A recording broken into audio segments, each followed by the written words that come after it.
When I was a kid, the disaster we worried about most was a nuclear war. That's why we had a barrel like this down in our basement, filled with cans of food and water.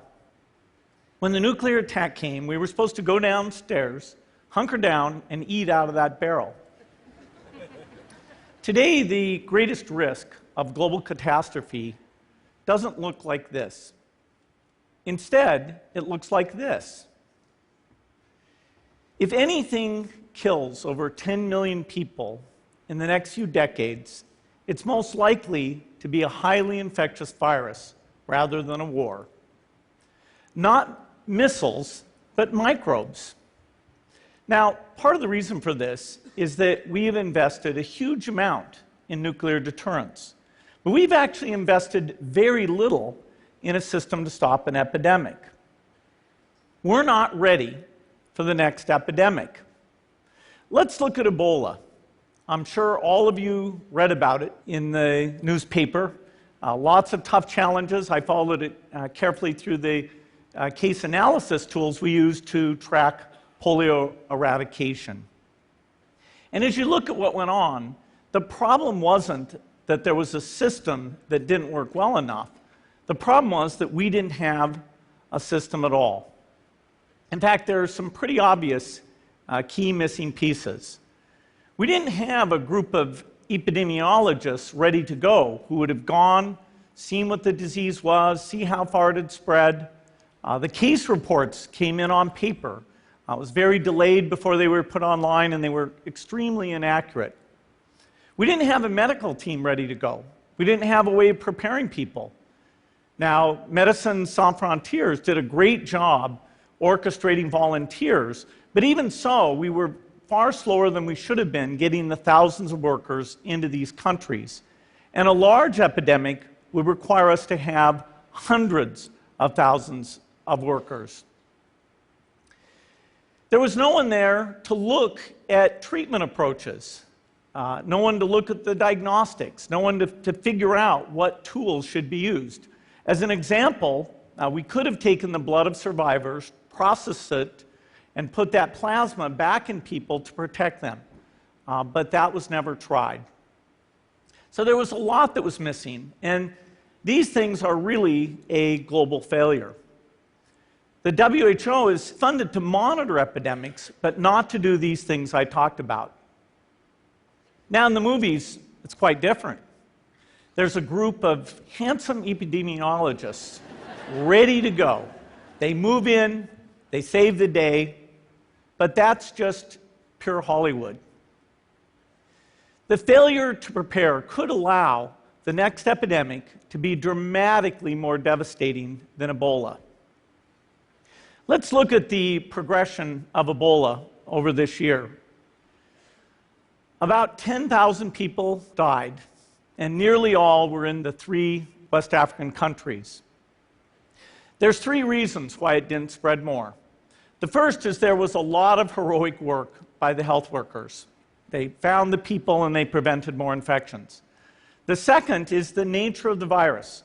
Ebola does not spread through the air. And by the time you're contagious, most people are so sick that they're bedridden. Third, it didn't get into many urban areas, and that was just luck.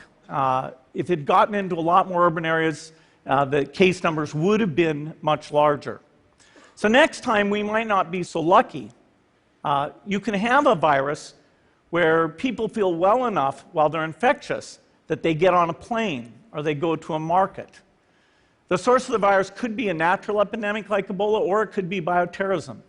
And so there are things that would literally make things 1,000 times worse. In fact, let's look at a model of a virus spread through the air like the Spanish flu back in 1918. So here's what would happen. It would spread throughout the world very, very quickly.